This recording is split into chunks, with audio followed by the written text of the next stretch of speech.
Good morning student. हम आप लोगों को क्लास 9 की केमिस्ट्री पढ़ा रहे हैं, तो उसमें चैप्टर 1 में बता दिया गया है बहुत कुछ टॉपिक बचे हैं जो आपको बताना है। जैसे बचा है तापमान मापन का पैमाना। तापमान आप कैसे मापते हैं? कुछ ताप आप केल्विन में मापते हैं, सेल्सियस में मापते हैं, फ़ारेनहाइट में मापते हैं। तो यही आपको बताना है कि तापमान मापन का पैमाना आप तापमान को किस प्रकार मापते हैं।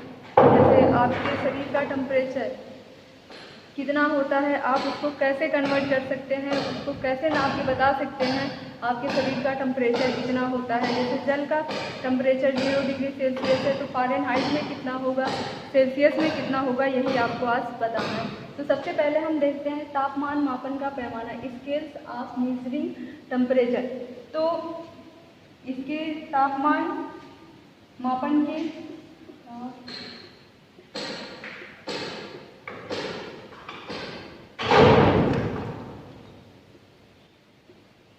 3 पैमाने हैं।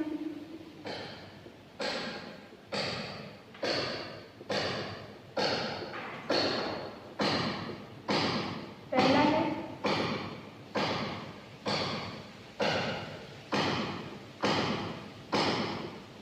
Kelvin,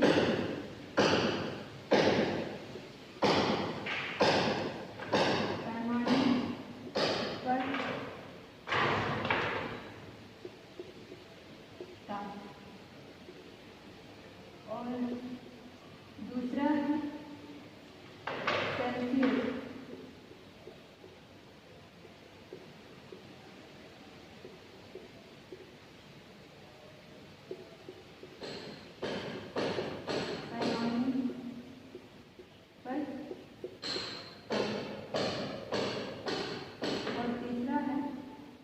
Fahrenheit.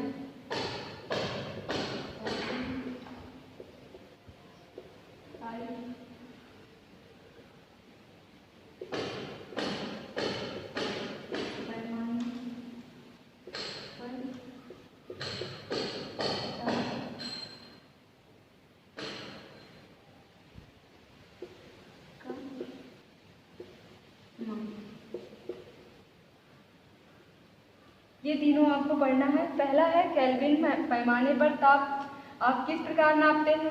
दूसरा है सेल्सियस पैमाने पर ताप किस प्रकार मापा जाता है। और तीसरा है फ़ारेनहाइट पैमाने पर। हम इसके सूत्र के बारे में पढ़ेंगे। किसी भी जंतु हो या जल हो, किसी भी पदार्थ का आपको अगर केल्विन पैमाने पर ताप निकालना है तो आप किस प्रकार निकालेंगे। इसका फार्मूला एक होता है, यही फार्मूला आप रख के केल्विन पैमाने पर ताप निकाल सकते हैं। इसका फार्मूला है केल्विन पैमाने पर ताप बराबर सेल्सियस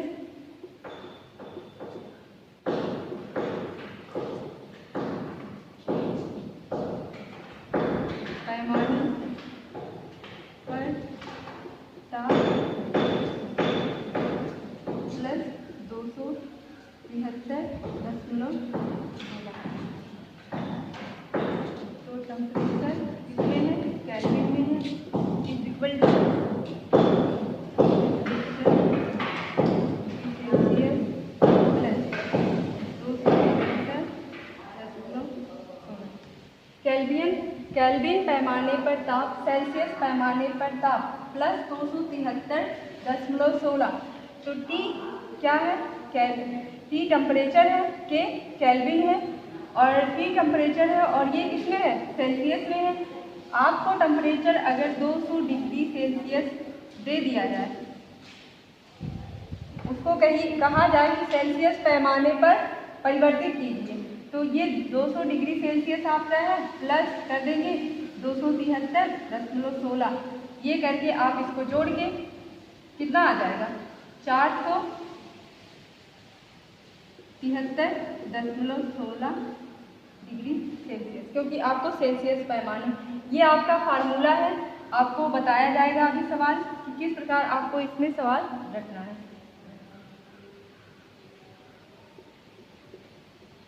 केल्विन ताप की यसाई इकाई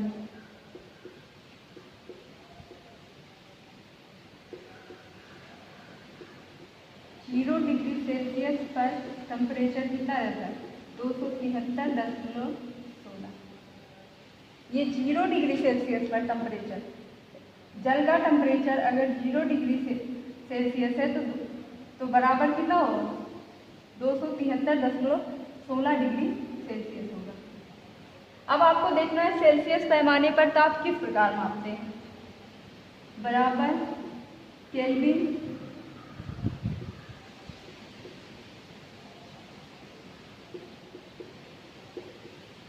पैमाने पर ताप माइनस 273.16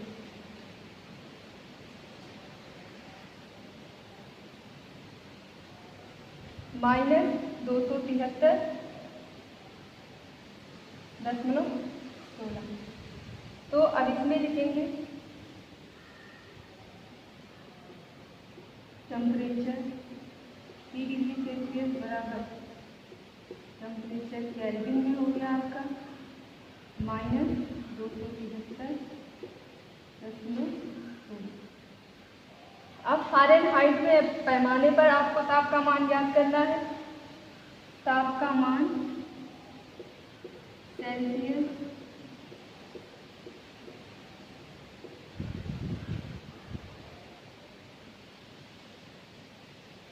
तथा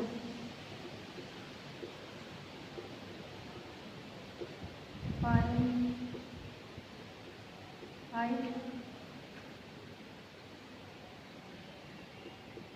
ताप से परस्पर संबंध रखता है।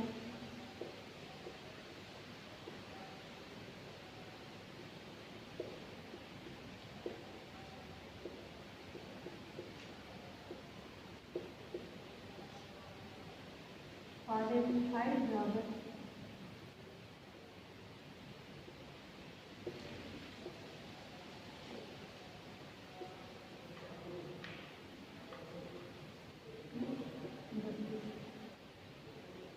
ये है तापमान मापन का पैमाना। तापमान मापन के 3 पैमाने होते हैं। पहला केल्विन पैमाने पर तापमान होता है, ताप नापा जाता है। दूसरा सेल्सियस पैमाने पर ताप नापा जाता है और तीसरा फ़ारेनहाइट पैमाने पर ताप नापा जाता है। तो हम देखते हैं केल्विन पैमाने पर ताप आप किस प्रकार नापते हैं। केल्विन पैमाने पर ताप बराबर सेल्सियस पैमाने पर ताप प्लस 273.16। तो केल्विन को हम K से लिखते हैं, ताप को T से लिखते हैं, आपको पता होगा। और फिर ताप को क्या लिखेंगे? T से लिखेंगे और सेल्सियस को C से लिखेंगे। प्लस 273 डिग्री होता है। अगर आपको अपनी सुविधा के अनुसार 273.16 लिखा है तो आप 16 को हटा सकते हैं। ये अंक जरूरी नहीं, आपको जोड़ने घटाने में असुविधा होगी तो आप 273 सिर्फ लिख के 16 को हटा सकते हैं कहीं पे भी। और केल्विन ताप की एसआई इकाई है। ताप का जो टेम्परेचर होता है, जो ताप होता है उसको केल्विन ताप की एसआई इकाई है। केल्विन पे मापा जाता है टेम्परेचर को, एक इकाई होती है जिससे आप कह सकते हैं कि ताप केल्विन की एसआई इकाई है। दूसरा है सेल्सियस पैमाने पर ताप। सेल्सियस पैमाने पर ताप आप कैसे, इसमें आपने जोड़ा था, कोई भी टेम्परेचर ले लो 200 300 उसको ले दीजिए। आप 273 से आगे कोई भी गिनती इसमें नहीं ले सकते। 273 है 272 तभी आप जोड़ सकते हैं। अगर आप यहाँ पे 500 रख दें तो ये फार्मूला नहीं लगेगा किसी भी सवाल में। तो इसमें है सेल्सियस पैमाने पर ताप बराबर केल्विन पैमाने पर ताप माइनस 273.16। आप अपनी सुविधा के अनुसार अगर आप सवाल लगा रहे हैं तो इसको चाहे केल्विन पैमाने पर ताप का सवाल लगा रहे हो, चाहे सेल्सियस पैमाने पर ताप का सवाल लगा रहे हो, इसको हटा सकते हैं अपनी सुविधा के अनुसार। इसके हटने से सवाल पर कोई फर्क नहीं पड़ता है। तो सेल्सियस पैमाने पर ताप आपको T टेम्परेचर, ये C क्या है 0 डिग्री, ये डिग्री है और ये सेल्सियस है। फिर आपने बराबर का निशान लगाया।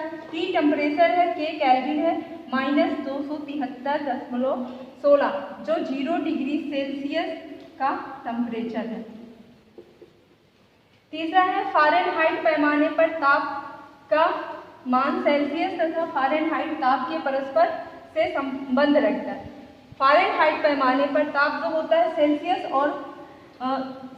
और केल्विन से दोनों से संबंध रखता है फ़ारेनहाइट। यह बराबर 9/5 डिग्री सेल्सियस प्लस 32। आप कोई भी अंक यहाँ पे रख के प्लस 32 उसमें जोड़ देंगे, आपका आंसर आ जाएगा। तो अब आपको सवाल बताया जाएगा कि इन फार्मूलों पर आप सवाल कैसे लगाएंगे। तो आइए समझते हैं कि सवाल किस प्रकार से लगाएंगे।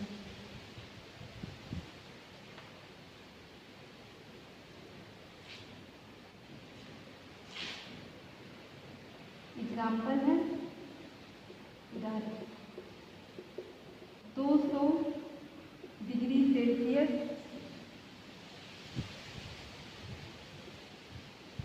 को केल्विन पैमाने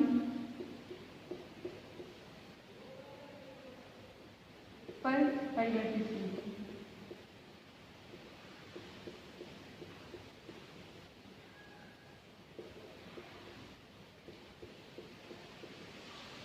उदाहरण पहला है क्या, 200 डिग्री सेल्सियस को केल्विन पैमाने पर परिवर्तित कीजिए। इस पर आपको परिवर्तित करना है के केल्विन पर। तो आप जानते क्या हैं,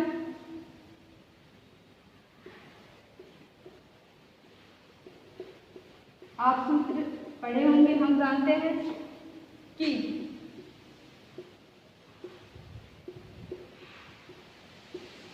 केल्विन पैमाने पर ताप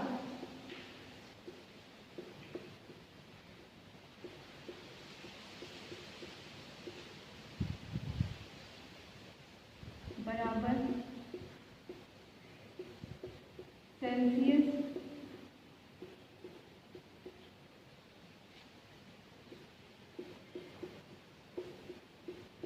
पैमाने पर ताप प्लस 273.16।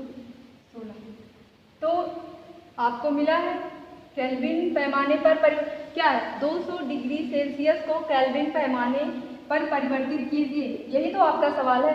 तो आप जानते हैं, आपको फार्मूला पहले बताया गया कि केल्विन पैमाने पर ताप बराबर सेल्सियस पैमाने पर ताप plus 273.16 degree Celsius.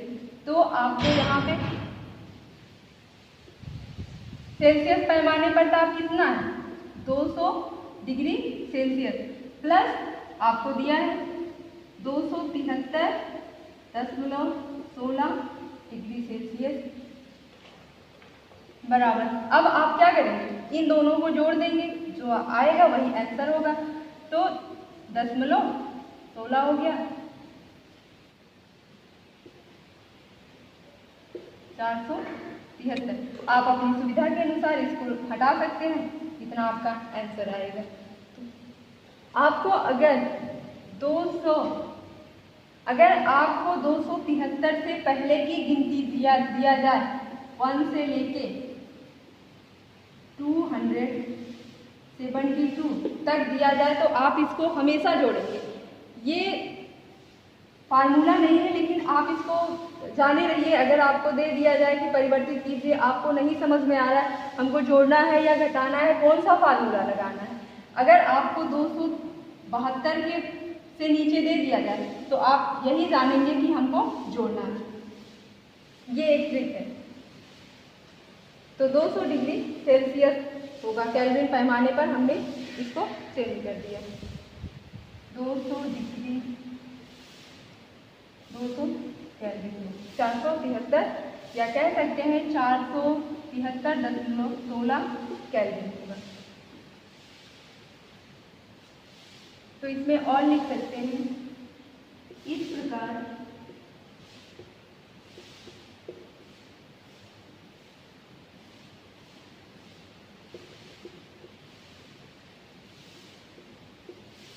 Celsius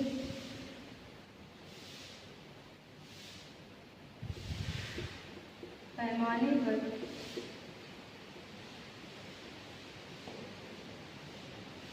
200 degree Celsius ताप केल्विन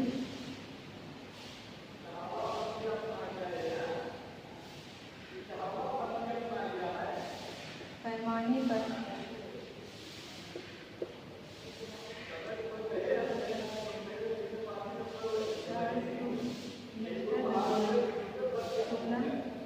केल्विन के बराबर है।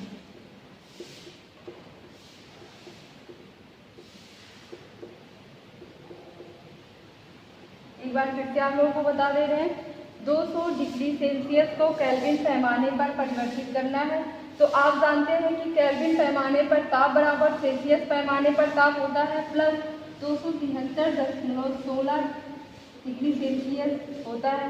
फिर आप इसको, आपको पता है 200 डिग्री सेल्सियस, आपने सेल्सियस पैमाने पर ताप का मान रख दिया 200 डिग्री सेल्सियस। फिर आपको पता है प्लस 273.16 है। फिर आप इसको क्या करेंगे, जोड़ देंगे। जोड़ने के बाद आपका यही आंसर है। अब दूसरे फार्मूले पे आपको सवाल लगाना है।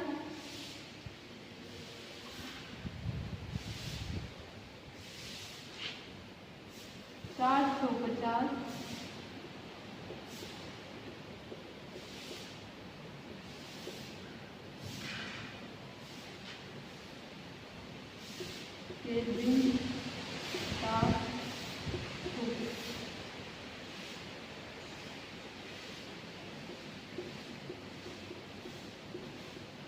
सेल्सियस पैमाने में परिवर्तित कीजिए।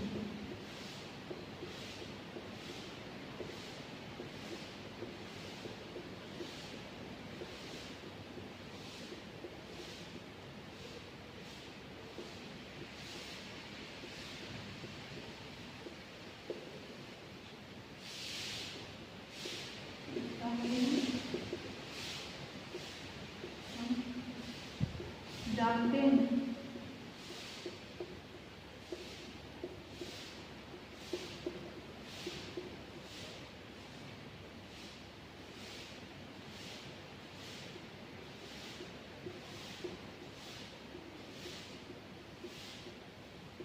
सेल्सियस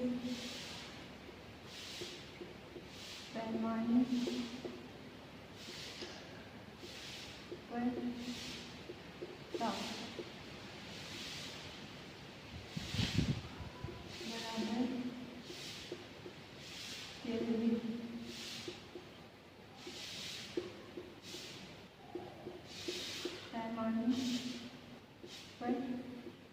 पैमाने पर ताप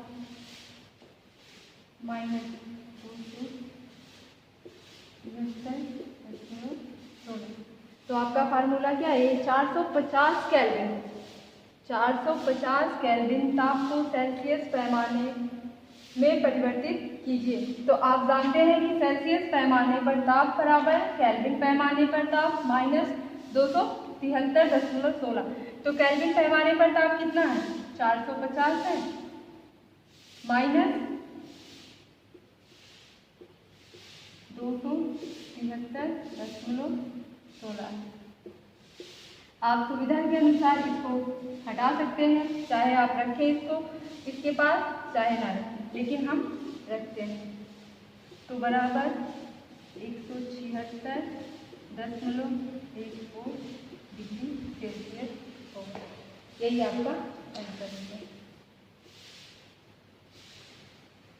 450 केल्विन ताप को सेल्सियस पैमाने में आपको परिवर्तित करना था। आप जानते हैं फार्मूला कि सेल्सियस पैमाने पर ताप बराबर केल्विन पैमाने पर ताप माइनस 273.16 होता है, बराबर 450 केल्विन आपको ताप दिया गया है केल्विन में। फिर इसके बाद आपको 273 में से घटा देना है, तो बराबर 176.84 डिग्री सेल्सियस होगा। तो इसका आंसर यही होगा। अब आपने सवाल पढ़ लिया, आपको हमने एक ट्रिक बताई कि जहाँ पे आपको अगर नहीं पता है कि फार्मूला कौन सा लगाएं, 2-3 फार्मूले दिए हैं, 2-3 फार्मूलों में से कौन सा फार्मूला लगा दें।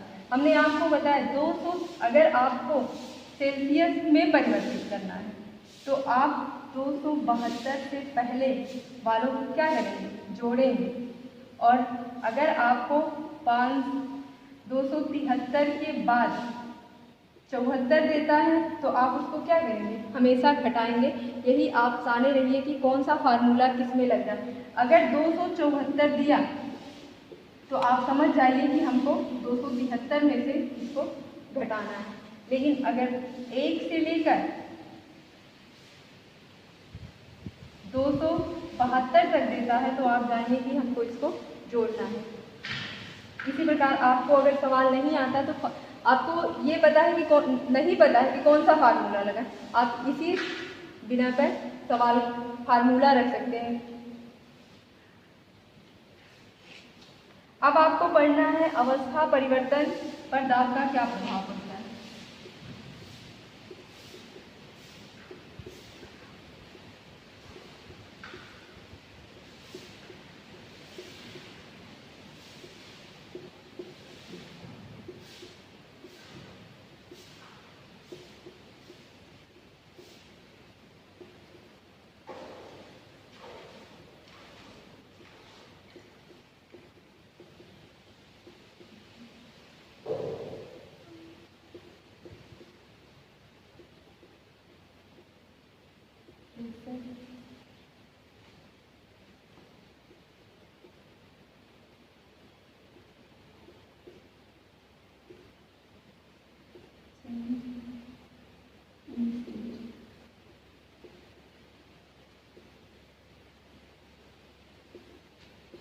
अब आपको पढ़ना है अवस्था परिवर्तन पर दाब का क्या क्या प्रभाव पड़ता है।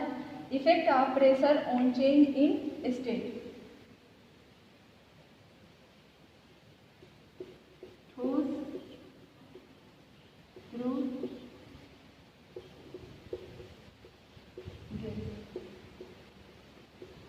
ये किसकी अवस्था है, जल की होती है।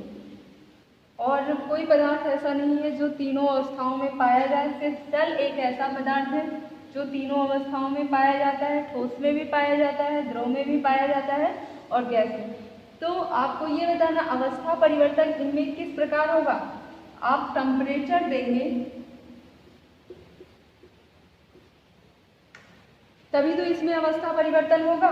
आप इसको टेम्परेचर देंगे तो ये ठोस से क्या होगा, द्रव में होगा। अगर बर्फ बना है ये तो आप 2 डिग्री सेल्सियस से या कहीं 1 डिग्री सेल्सियस से टेम्परेचर देना प्रारंभ कर देते हैं तो क्या होगा, द्रव में ठोस परिवर्तित होने लगेगा। जो बर्फ है वो द्रव में परिवर्तित होने लगेगा। और इसके बाद आप जब 45 डिग्री सेल्सियस या इससे ज़्यादा देते हैं तो क्या होगा, वो धीरे धीरे गैस अवस्था में आना प्रारंभ हो जाएगा। कह सकते हैं कि वाष्प अवस्था में आना ये प्रारंभ कर देगा। तो अवस्था में परिवर्तन या तो आप दाब दे के कर सकते हैं या तो ताप दे के।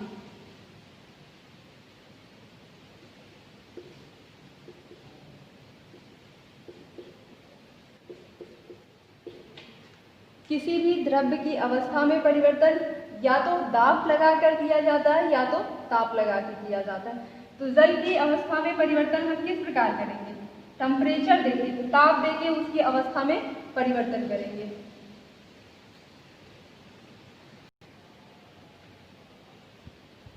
आप किसी भी पदार्थ को निरंतर टेम्परेचर देंगे तो क्या होगा, उसकी गतिज ऊर्जा परिवर्तित होने लगती है। तो निरंतर दाब लगाने पर एक ऐसी स्थिति आती है जहाँ गैस क्या होता है, द्रवित होना स्टार्ट हो जाता है, प्रारंभ हो जाता है।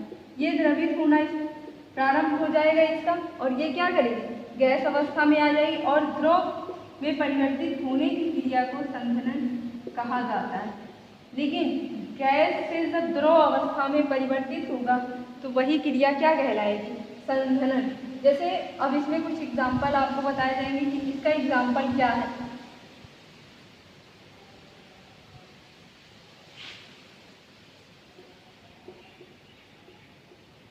उदाहरण है बर्फ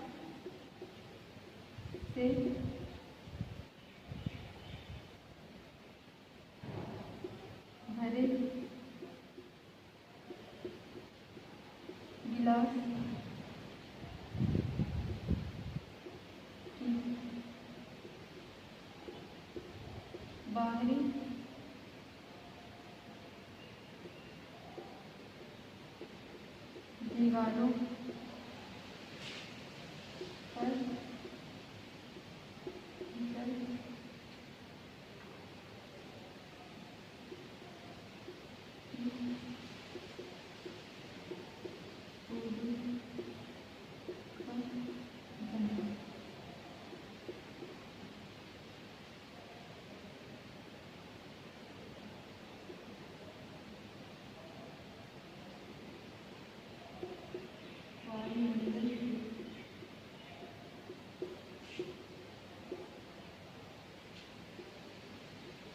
जल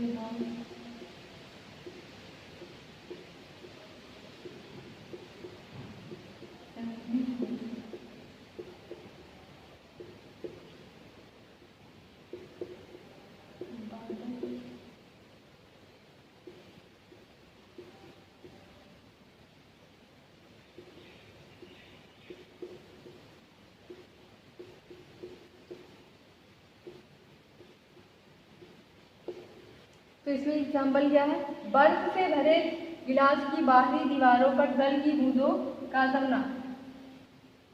कोई गिलास लिए हो आप, उसमें बर्फ डाल दीजिए आप। जब बर्फ पिघलेगा धीरे धीरे टेम्परेचर पाएगा, क्योंकि 34 डिग्री सेल्सियस टेम्परेचर हो सकता है, 24 डिग्री सेल्सियस टेम्परेचर हो सकता है, कोई भी टेम्परेचर हो सकता है। और जब आपने उसको फ्रीजिंग पॉइंट से, उसके फ्रीजिंग पॉइंट से उसको वातावरण में रखें तो क्या करेगा, वो धीरे धीरे गलना प्रारंभ होगा।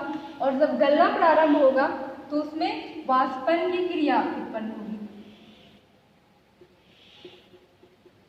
वो वाष्प के रूप में धीरे धीरे क्या करेगा, गिलास की बाहरी दीवारों पर जल की बूंदों में दिखाई देगा। जब वाष्पन होगा यहाँ पर भी दिखाई देगा। आपने इतना बर्फ रखा है और जब बर्फ को टेम्परेचर मिलेगा, जब टेम्परेचर उसको मिलेगा तो वो क्या करेगा, धीरे धीरे पिघलना प्रारंभ करेगा। और जब पिघलेगा तो वो वाष्प के रूप में, छोटी छोटी बूंदों के रूप में गिलास के ऊपरी सतह पे आपको दिखाई देगा। दूसरा है इसमें एग्जाम्पल, वायुमंडल से जल वाष्प संघनित होकर बादल बन जाता है।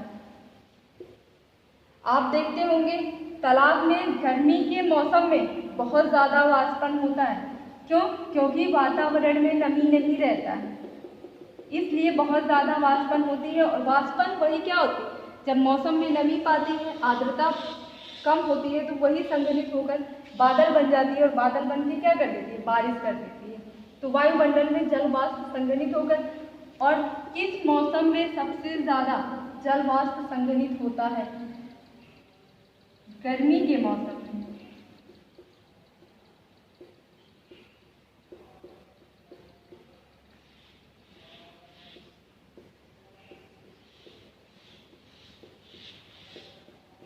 जल वाष्प ज़्यादा संघनित होगा। सर्दी और गर्मी की अपेक्षा, सर्दी और बरसात में, इन दोनों में कम होगा, क्योंकि मौसम में नमी बना रहता है। और मौसम में नमी बनने के कारण सर्दी और बरसात के मौसम में जल वाष्प बहुत कम बनता है। अभी बरसात का सीज़न है, आप देखते होंगे कपड़े आप सुखाने के लिए रखते होंगे तो गर्मी की अपेक्षा बहुत देर में सूखते हैं। यही कारण है कि जल वाष्प बहुत ज़्यादा गर्मी के सीज़न में बनता है, तो जल्दी कपड़े सूख जाते हैं, नमी नहीं रहता। गर्मी के मौसम में मौसम में नमी नहीं रहता, और सर्दी के और बरसात के सीज़न में मौसम में नमी रहती है। इसी कारण कपड़े देर में सूखते हैं इन दोनों सीज़न में।